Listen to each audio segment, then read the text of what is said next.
ఏమండోయ్ ఈ పిచ్చి పిల్ల మళ్ళీ ఎక్కడికి వెళ్ళిపోతుంది అనుకుంటున్నారా? రండి మీకు చూపించేస్తాను.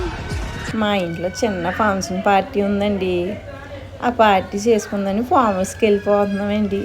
చూడండి ఎంత బాగుందండి, చాలా బాగుంది కదండి. అబ్బబ్బా ఈ పచ్చని చెట్లు అవి సొత్త భలేగా ఉందండి.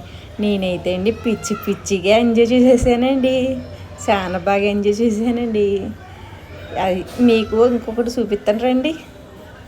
స్విమ్మింగ్ పూల్ దగ్గర తీసుకెళ్ళిపోతానండి. అబ్బా నేనైతే భలే ఎంజాయ్ చేసేసానండి. మీకు కూడా ఇలాంటివి ఇష్టం అనుకుంటానండి. స్విమ్మింగ్ పూల్లో దూకి ఈత కొడుతుంటే భలేగా ఉంటుందండి. చాలా అంటే చాలా బాగుందండి. అందరికీ చెప్పడం మర్చిపోయానండి. మీరు చూసి వదిలేకండి, ఒక లైక్ కొట్టండి. లైక్ కొడితే చాలా నేను కూడా సంతోషిస్తాను కదండి. ఇంకేంటండి, ఉంటానండి. అందరికీ బాయ్ అండి.